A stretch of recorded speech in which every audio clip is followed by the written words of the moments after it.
and welcome to Money Girl's Quick and Dirty Tips for a Richer Life.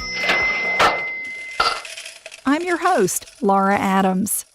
Has inflation been on your mind? In this episode, I'll discuss what causes inflation and tell you about investment vehicles to help protect your nest egg. Inflation is a rise in the general level of prices of goods and services over time. This is shown by the fact that during the 1940s, in the United States, you could buy a loaf of bread for 15 cents and a new car for less than $1,000. The value of a dollar can only be measured by its purchasing power. As inflation causes prices to rise, every dollar buys a smaller percentage of a good or service.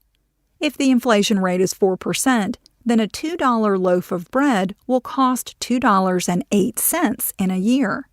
After inflation, our money simply doesn't buy the same goods or services that it did beforehand. This is why many people fear inflation and think of it as an evil force that must be tamed.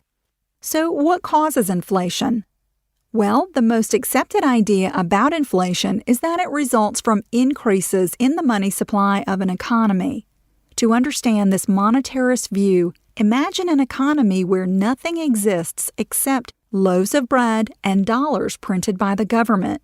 When more money is printed and gets into the hands of consumers, there are more dollars in the economy available to buy the same amount of bread.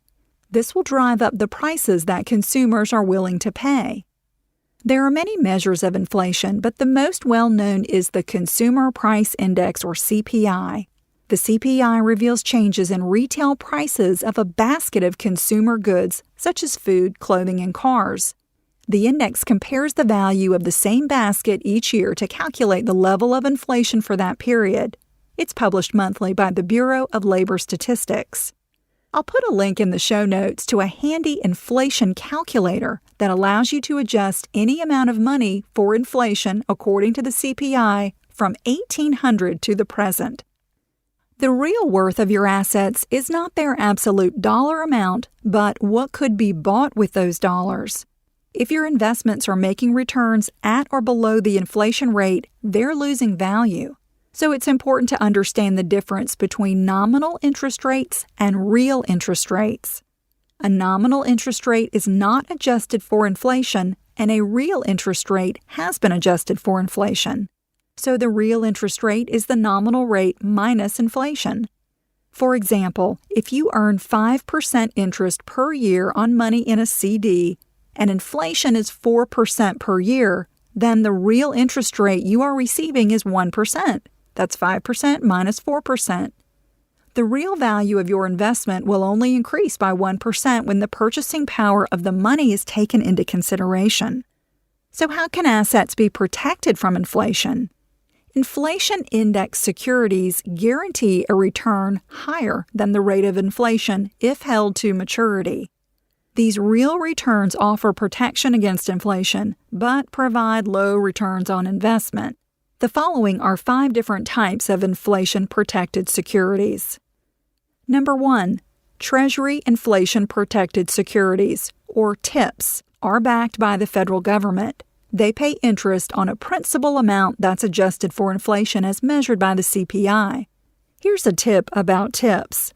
To avoid having to pay the income tax that results from the increased principal value, hold these investments in a tax-deferred account such as an IRA.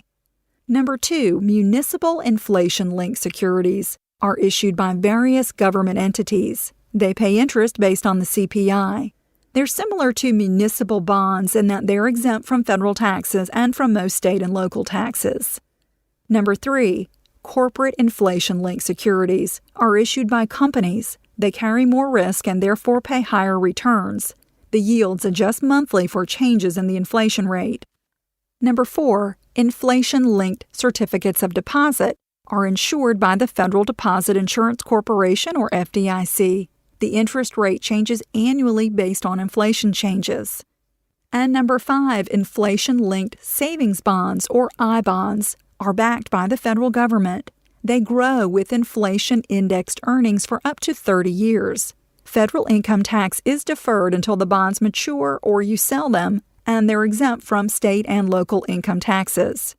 More financial institutions are marketing inflation-protected securities to investors who believe inflation will continue to rise.